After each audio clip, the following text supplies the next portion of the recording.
ননদদের জন্য তৃতীয় দিনের আয়োজন চলছে। আসসালামু আলাইকুম, সবাইকে শীতের উষ্ণ শুভেচ্ছা জানিয়ে আজকের ভিডিওটা শুরু করছি। তো বাড়িতে ননদরা আছে আপনারা সবাই জানেন, এবং বাড়িতে আয়োজনও চলছে। আজকে হচ্ছে তৃতীয় দিনের আয়োজন।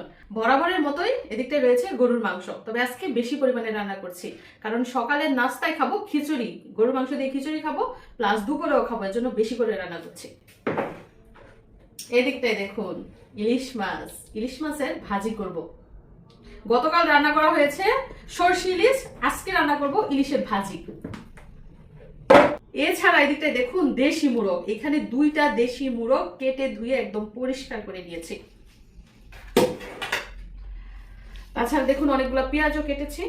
এছাড়াও ব্রয়লার মুরগি রান্না করব, চিংড়ি মাছ রান্না করব, গুড়া মাছ, লাউ তরকারি, পোলাও, ভাত, আর অনেক কিছু। আজকে মাখিয়ে ঝুঁকিয়ে গরু মাংস রান্না করব। তো মাংস আমি প্রথমে কড়াইয়ের মধ্যে ঢেলে নিচ্ছি। আপনাদের মেহমানদারি করতে কেমন লাগে? আমাদের কিন্তু অনেক বেশি ভালো লাগে, কারণ মেহমান আসলে বাড়িটা এত ভরা ভরা লাগে, এত জমজমাট থাকে, খুব ভালো লাগে। আর গল্প করতে কিন্তু আমার খুবই পছন্দ, মজার মজার গল্প করি।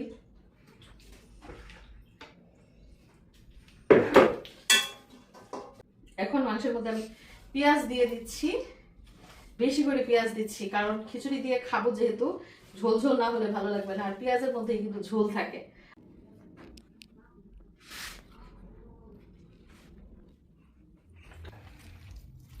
তো মাংসের মধ্যে সব মশলা আমি দিয়ে দিয়েছি, এখন ভালো করে মাখিয়ে নিচ্ছি। এভাবেই কিন্তু আমি বেশিরভাগ সময় মাংসটা রান্না করে থাকি।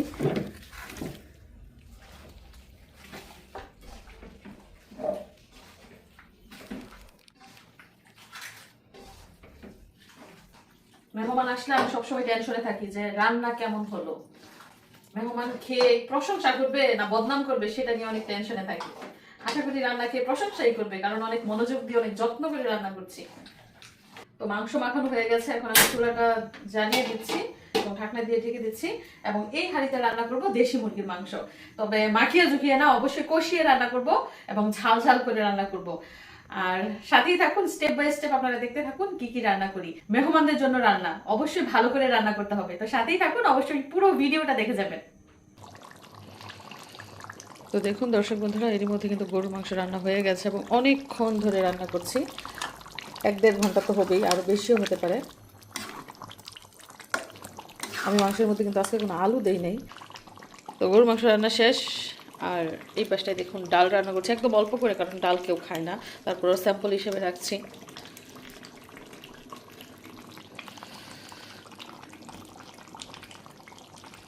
তো দ্বিতীয় ধাপের রান্নাবান্না শুরু হয়ে গেছে। এক চুলায় মশলা কষানো হচ্ছে, আরেক চুলায় তো দেখতেই পাচ্ছেন খিচুড়ি রান্না করছি। অলরেডি আমি খিচুড়ি বসিয়েও দিয়েছি 3 রকমের ডাল আর আতপ চাল দিয়ে।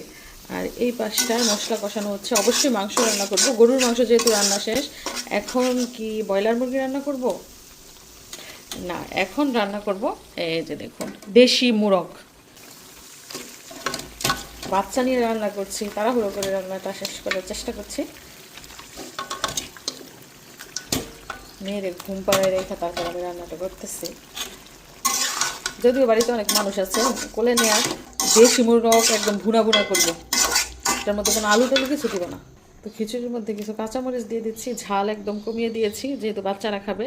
আর আমার শাশুড়ি খিচুড়ি খাবে না, ওনার জন্য ভাত রান্না করব, ডিম ভাজি করব, মানে সকালের নাস্তার জন্য। আর দুপুরের জন্য তো মাছ ভাজি আছেই, কাতলা মাছ ভাজি করব, ইলিশ মাছ ভাজি করব।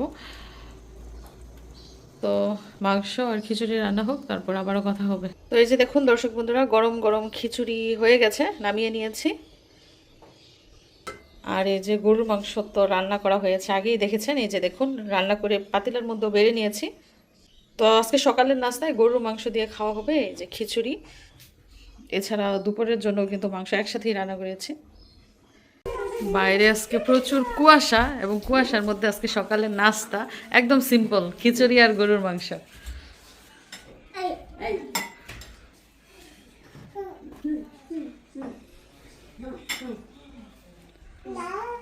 তো এখনো কিন্তু আমরা সবাই নাস্তা করি নাই, কেউ কেউ নাস্তা করছে, কেউ কেউ ঘুরতেছি, কেউ কেউ এই গল্প করতেছি। আর রোদ কখন উঠবে সেই আশায় বসে রয়েছি। দেখেন কি ঘন কুয়াশা, মানে গাজীপুরে মাত্র শীত পড়া শুরু করছে না দুলা ভাই?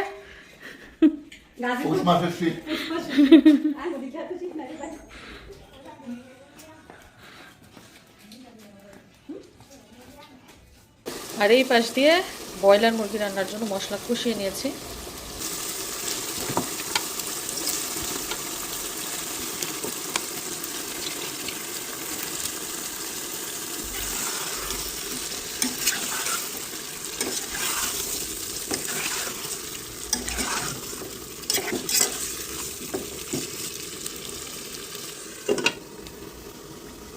আর এই পাশ দিয়ে কি রান্না হয়েছে?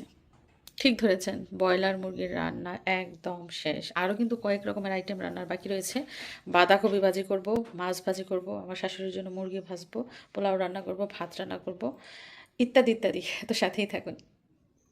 এদিকটায় রান্না করছি চিংড়ি ভুনা, এবং এখন চিংড়ির মধ্যে আমি ধনেপাতা দিয়ে দিচ্ছি।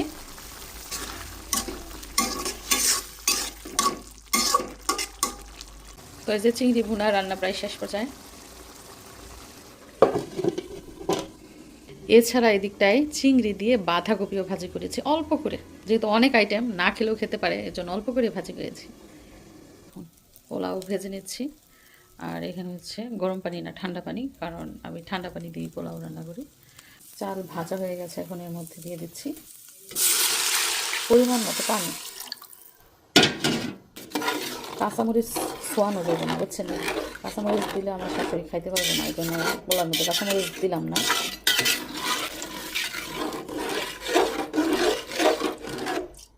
তো আরেকটু পানি লাগবে, তো আরেকটু পানি দিয়ে চুলার আঁচ মিডিয়াম রেখে তারপরে রান্না করব পোলাও। তো সব শেষে রান্না কিন্তু শেষ, সব শেষে রান্না করা হচ্ছে ইলিশের ভাজি।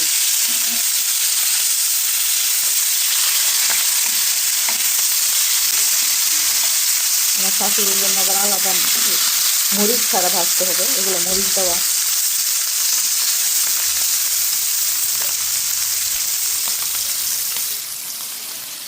আর এই হাঁড়িতে তো পোলাও রান্না হচ্ছে জানিনি। তো আজকের রান্না বান্না শেষ, আজকে হচ্ছে আয়োজনের তৃতীয় দিন। তো পোলাওটা কত সুন্দর ঝরঝরে হয়েছে দেখেন।